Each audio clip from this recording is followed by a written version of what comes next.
The number of motorcycles in my Khornate Unit roster is too high. Howdy, folks. I'm Peter the Power Dragon, and I'm going to take a departure from my usual content today because I wanted to talk about some Warhammer 3 stuff.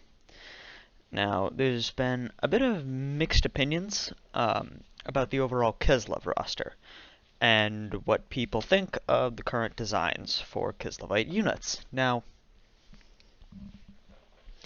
if you were to ask me, I'm a bit mixed on the subject, and I don't really think that there's anything I can add to that front specifically. But there is another god another faction, which I think needs, or rather warrants, a greater discussion. Khorne. Now, I am going to disclose this outright. I'm not a huge Khorne fan, so take some of what I say with a grain of salt when I talk about Khorne's overall aesthetic. If you are a major Khorne fan and you want to hop into the comments right now and say, no, demon motorbikes totally make sense, feel free to. Aesthetics is everybody's preference, but I just need to talk about this.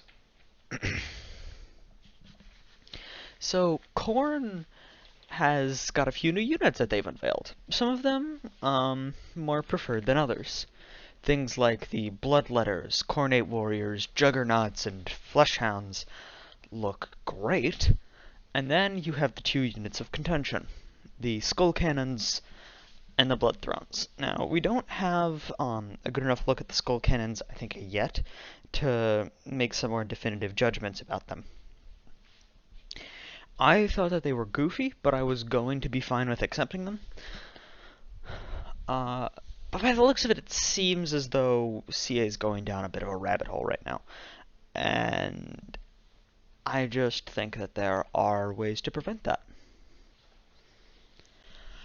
So, first, let's talk about this. So, here we have a Blood Throne. What it is a demon bound in brass. It's ridden into battle by an exalted bloodletter upon a throne. He has two other bloodletters kind of by his side.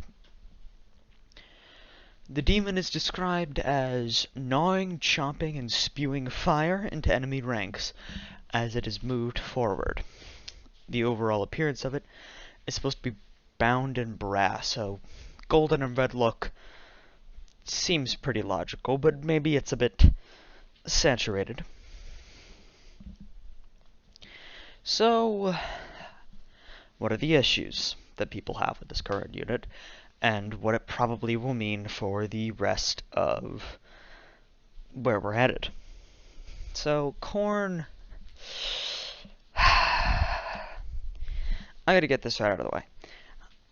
I don't like this. I do not. And I'll start to explain why. First of all, Khorne in the first Warhammer 3 trailer is done incredibly well. Each unit that Khorne has, or at least was unveiled, from the Juggernauts to the Bloodletters to the Bloodthirster, felt real. I guess I would say that. They have sort of tangible fur, skin, and scales. Each one of their footsteps has a kind of weight behind it. There's that kind of fantastical aspect to them with flaming swords and wings and ridiculous overall appearance. But there are a few more issues when it comes to what we have currently.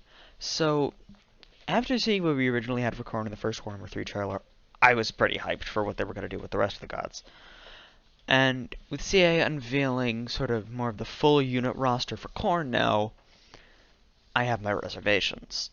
Looking at this is a motorbike. We can pretend that it isn't a motorbike all we want. We can point to the mouth that spews out fire. But these are motorcycle wheels. This is motorcycle suspension. These are pipes. These are large pieces of metal that you would commonly see on a motorcycle. And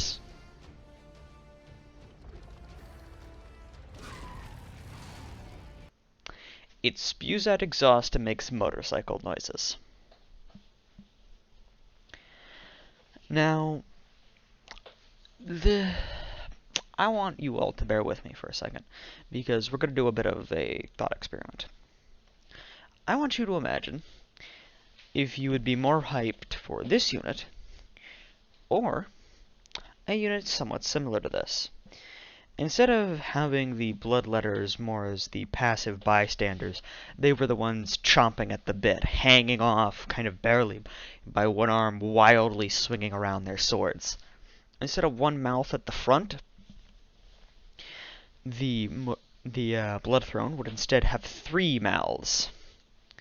Kind of one in the front, sort of one in the back, and then sort of on the bottom, as you sort of see tracks and bony wheels coated in flesh, you can also see jaws. Instead of spewing out exhaust, it actually roars like a demon.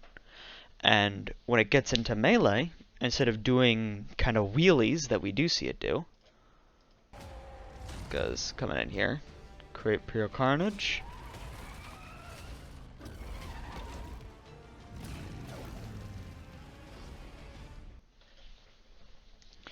Imagine if both of the mouths were lashing out, eating people, and then spewing fire back up out of their remains. Which unit do you think would fit Khorne more? Which unit do you think you would find more cool? Now, obviously, this is sort of up to individual interpretation. Every person has different tastes. Some people want Warhammer 3 to be goofy and over the top, and some people want it to be more grounded. And honestly, this just doesn't fit Khorne's aesthetic. Khorne overall is a demon of rage. Even the vehicles that Khorne has in these situations are just demons bound in brass, literally chomping at the bit, pun intended, to try and tear their enemies limb from bloody limb. And this is just a motorcycle. It feels too 40k. It feels too futuristic. Looking at the foot soldiers bound in armor with flaming weapons, and then you just have motorcycles. It just feels very underwhelming.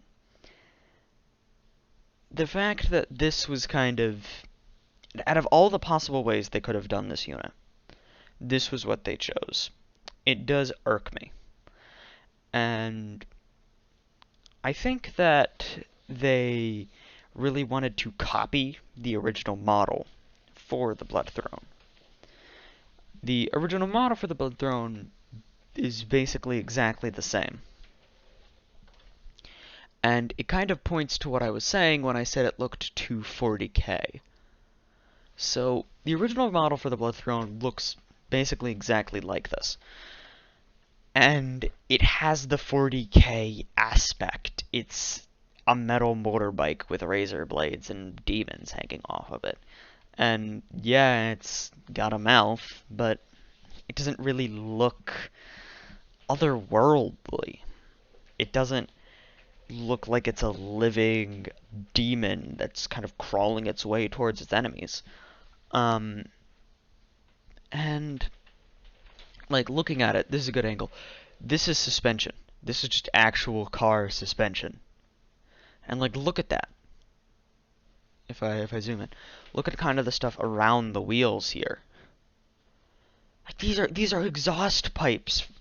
Well, these aren't exhaust pipes, but these are just flat out pipes and 40k valves.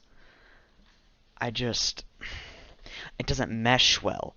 The back of it is all technical, but then you have bits of flesh. You have the front of it trying to look like a mouth with demons kind of hanging off of it, but it's too corrupted by what you've already seen here. And the throne looks great with the Exalted Bloodletter on it, but that doesn't even fit. This is a unit that's so all over the place in its general design that it doesn't even fit when splitting it up into parts. So how is this supposed to mesh and look cinematic alongside the rest of Khorne's army? It just won't. It just doesn't. And I really hate to be the person who just complains. And that's not really what I'm here to do. Once CA shows something to really knock my socks off, and I'm actually, like, recording, I can give you guys my full opinion on it. I mean, we're getting the Silent and the Violent, or sorry, Silence and the Fury. Silent and the Violent is a much cooler name. But we're getting probably more news on that at some point, and I'm already planning a video in between that and my initial cover of both the vanilla releases and the end times updates of that, so that's kind of where we're going from here. But I needed to give my thoughts on this, because this isn't good. And I'm sorry if I'm just cramping on people's hype trains, but it just rips me out of the hype for Warhammer 3, is seeing stuff like this. So, thank you for sticking with me, and I hope I was able to offer something that you may have not heard as much, or maybe opened your eyes to something. Or maybe you still like it because Demon Motorbike. Honestly, this is up to everyone. I just figured I'd share my 2 cents on the situation. So, thank you everybody, and stay safe. And if you liked this video, use your free will as a human being and decide how to act on that.